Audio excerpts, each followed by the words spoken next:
So you're going to start out with foot positioning. You're going to place the joints of your big toes across that center line of the kettlebell. You're going to pivot out on your heel and then pivot out on the ball of your foot.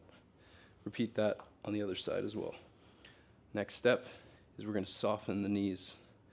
Slight bend, and then we're going to karate chop our hips back, sending our hips away, forcing us to hinge forward at the waist, bringing our chest closer to parallel with the ground. So here we go, same steps. Soften the knees, karate chop, keeping our spine nice and straight, neutral.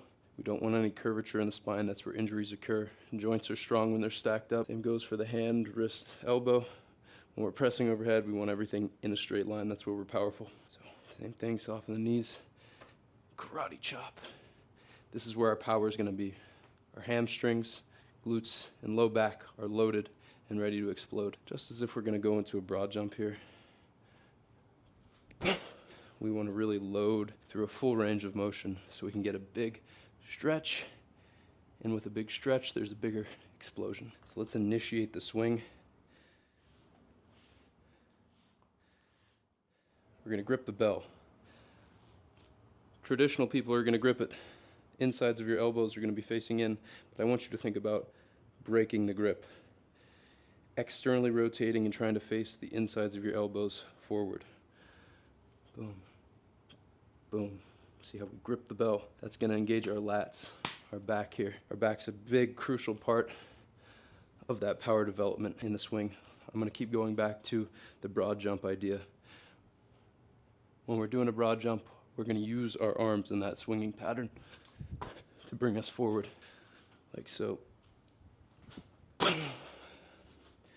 Same thing with the bell, except we're going deep in between the legs, trying to touch our lower back as deep as we can go. Let's build onto it. Joints of our big toes, center line, pivot, pivot, pivot, pivot. It's not going to be perfect, but it's going to be better than guessing. You can adjust as needed. We're going to think about breaking the bell, externally rotating, engaging our lats, and we're going to tilt the bell in, pull as deep into our crotch as we can go, and we're going to let our glutes do the work.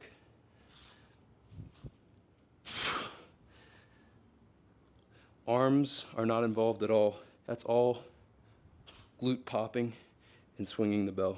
If you're doing it right, the kettlebell should be weightless at the top. The most crucial part of that movement, karate chops off in the knees, is going to be that glute engagement, that glute pop. You're essentially humping the air. That's where all the power is. That's what's going to move the kettlebell. Not your arms, you're not pulling it up. It's all glute engagement here. Your arms are simply hooks. I'll show it from the side profile here. I'll go into the full setup. Break the bell. Lats on, tilt, pull deep into our crotch, pop with our glutes.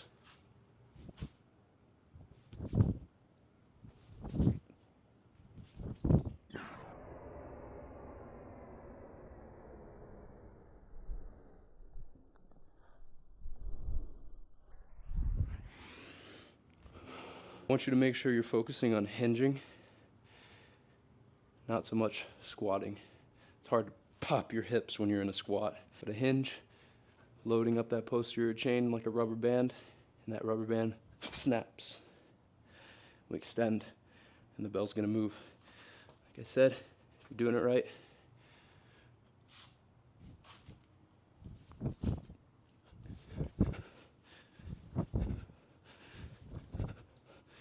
should be weightless. Good luck.